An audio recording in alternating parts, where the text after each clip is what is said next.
Max, thanks for joining me.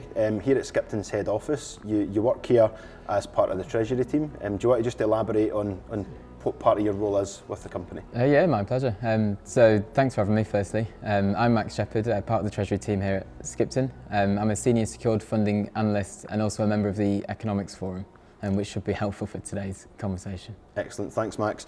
So yeah, I really want to just lean on your expertise and your wider role and your understanding of the market to really help brokers unpack what's happening in this volatile market, help them understand what's been happening, why it's been happening, and where things are ultimately or potentially could go. So do you want to kick off with the sort of big elephant in the room with inflation and just go into a bit of detail on that for us? Yeah, no problem. So inflation, the latest data point we've had is 8.7% for CPI year on year. The Bank of England had expected that previously to come down to about 8.4%, so it was a bit of a shock to the market. Alongside that, core inflation, which is another metric, is continuing to rise. So the previous month was 6.8%, and we're now up to 7.1%, or certainly over 7%. And what is core inflation? I'll just give you a bit of an overview on that. Is core inflation strips out anything that could be particularly volatile, so oil prices, prices of food, prices of energy, alcohol and tobacco, things like that. So it's really giving you the core goods and services and how those prices are rising. So what's troubling with that in regards to the economy more broadly is as core inflation continues to rise, obviously all the goods and services we're purchasing are becoming more expensive, so it's harder and harder for consumers then to be able to afford these. Excellent. And obviously in terms of what's driving inflation, if we sort of maybe move on to the unemployment figures and some of the wage growth pressures that we're seeing. Yeah. So unemployment at the moment is coming at 3.8%, which was surprising because it was 3.9% the previous month. I think market commentators probably expected it to either stay the same or even trickle up slightly. But yeah, so here we are. So 3.8% unemployment, which is very tight labour market historically. Alongside that, you've had wage growth. So average earnings, excluding bonuses, have gone up 7.2% year on year, which is a very high rate historically and arguably unsustainable. So as wages grow, obviously people have more disposable income, more spending power. They can continue to buy goods and services, which is continuing to fuel inflation. Yeah, excellent. And in terms of the Bank of England, the central bank's role in all of this to really try and curb inflation. So if you just sort of talk us through what they're currently doing at the moment with their rate hikes, the longer term view on that, and then we'll sort of potentially move on to some of the other things that they could do. Yeah, no problem. So the Bank of England last week, or certainly in June, have gone to 5% now for the central bank rate, which is the 13th consecutive rate hike. Can you believe it? And which is now the highest rate since, pre-financial crisis. What they're trying to do is to stop inflation, almost nip it in the bud. Appreciate we're probably past that now. But what they're doing is they increase interest rates. Market then expects interest rates to rise further, or they expect it to stay where they are. That means borrowing costs for consumers naturally is increased, which means they've got less spending power, which means there's less aggregate demand in the economy, which is trying to then reduce inflation then thereafter. So what the bank have said, so the governor of the Bank of England, Andrew Bailey, has come out and said they will continue to raise rates should they need to. So every month they'll see what inflation is looking like, and every month there's a new data point. And if inflation is stubborn and continues to rise, or even if it doesn't fall as quickly as we'd like, then the Bank of England are likely then to continue to raise rates. Currently, the market expects the Bank of England base rate to peak at 6.25% now in February, and then stay there. And then the first Bank of England base rate cuts is now forecasted or priced in the second half of 2024. So this is a massive jump from where we were even a month ago, where probably the Bank of England were expected to raise rates to a peak of say 5.25%. And this has just been an upward trend every time inflation comes out. It's higher than expected, and the bank are now just more and more likely now to increase rates. Yeah, and I think we've seen that, the bank have increased rate at quite an exponential rate compared to what we've seen in the past to try and curb inflation.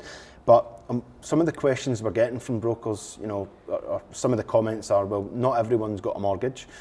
So what else can the central bank and the government do to try and get inflation down? Yeah, it's a good question. So the government is probably an easier one to explain. So the government could have address fiscal policy, so make a more tight fiscal policy. So just to be clear on that, so the Bank of England control monetary policy, so that's interest rates and the supply of money, and fiscal policy is what the government can do, so controlling what they're spending and what they're taxing. So the government could quite simply increase taxes. That means there's less money in our pockets to go and spend on goods and services, less demand, so therefore inflation comes down that way. So they can increase taxes, or they can cut spending. Neither of which are particularly popular, and it's all comes down to fairness, doesn't it? Who would you tax more heavily, and where would you start spending cuts? And is that the right thing for the economy to do? So that's fiscal policy of what the government can do.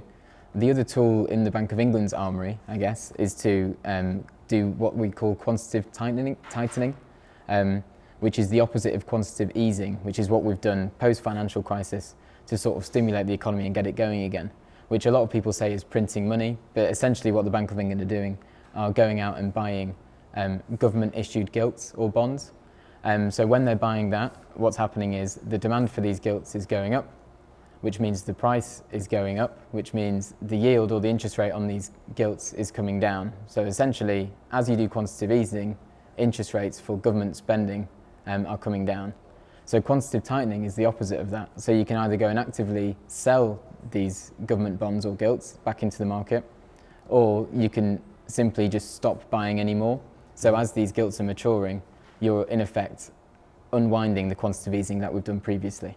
So what's happening there is it means gilts, the interest rates on the gilts are then increasing, which means government borrowing is becoming more expensive, but interest rates generally then are going up in the market, which again is helping to unwind the inflation figures that we've had. Excellent. And in terms of the messaging from the Bank of England, they've been sort of increasing it 25 basis points. The last one they increased it 0.5%.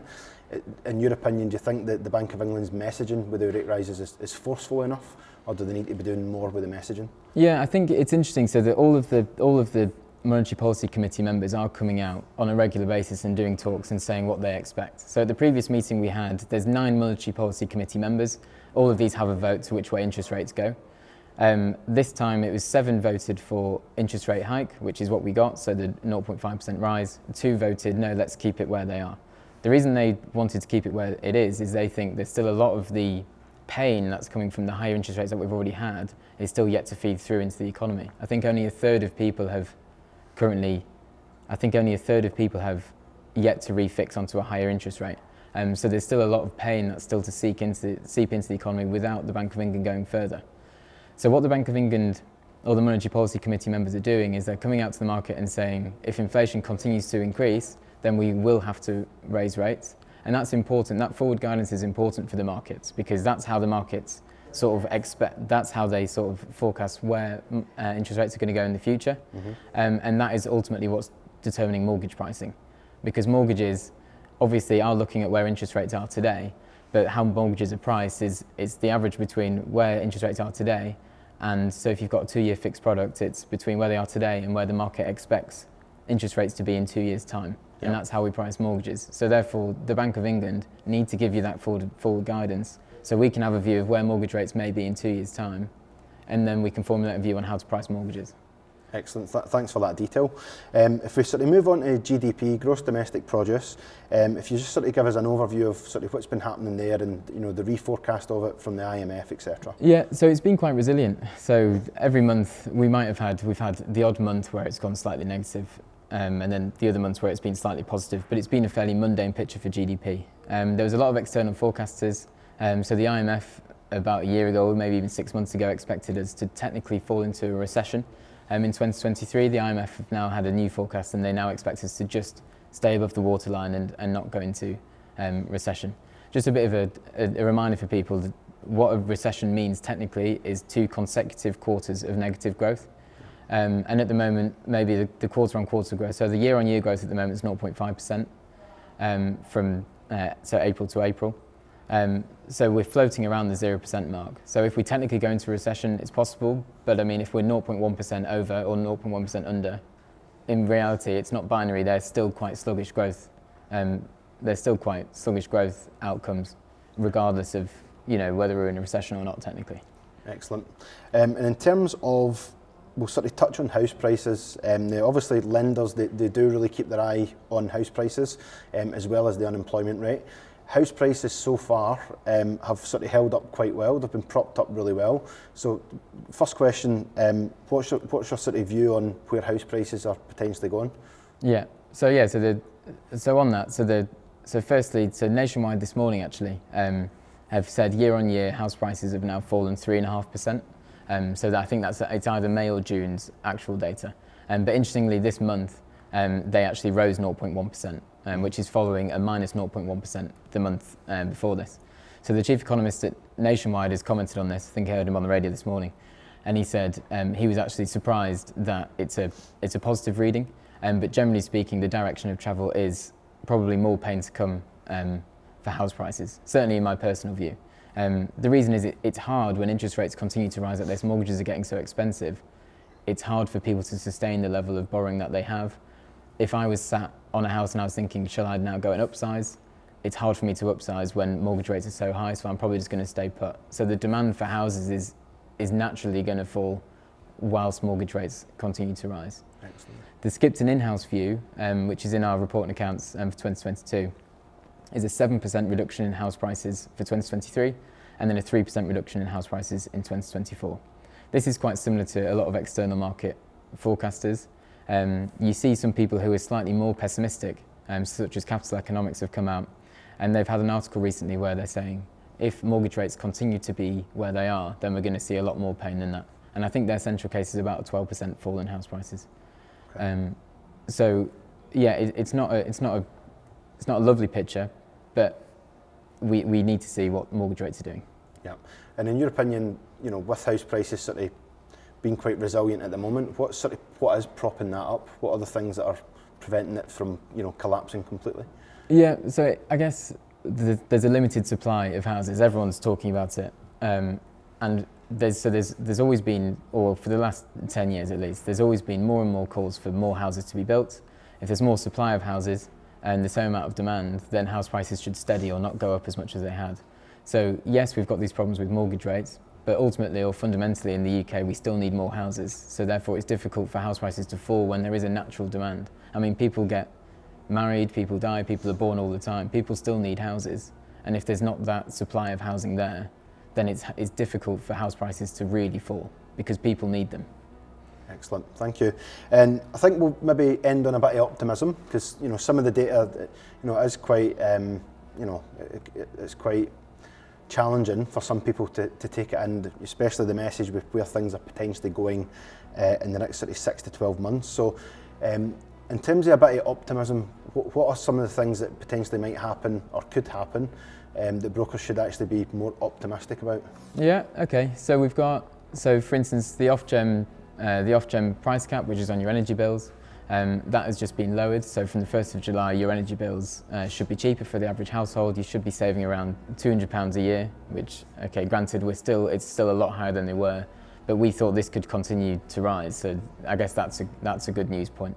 Unemployment is still low, so people are still in jobs. People's wages are growing. I know you said optimistic, but wages relative to inflation, there's still a gap. So people are still getting, in real terms, worse off, but wages are growing. Unemployment is low, and it seems to be fairly resilient. We're not in a recession. Energy and gas prices are coming down. Petrol at the pumps, prices of that is coming down. So it's not all doom and gloom. Yeah, and I think it's also important for intermediaries to remember that it's cyclical. The market moves in cycles. So although rates are going up now, at some point they will, when the time's right, they will start to come back down as well. Yeah, exactly. And you've got to think the higher interest rates go quickly, the sooner they can then start coming back to more affordable levels for people. Excellent. So it's not all bad. Excellent. Well, I just want to thank you for your time. I really appreciate it. I've learned quite a bit myself, so I'm pretty sure the brokers that are listening and watching are going to be the same. So thank you very much for your time, No problem. Max. My pleasure. Thank you. Thank you.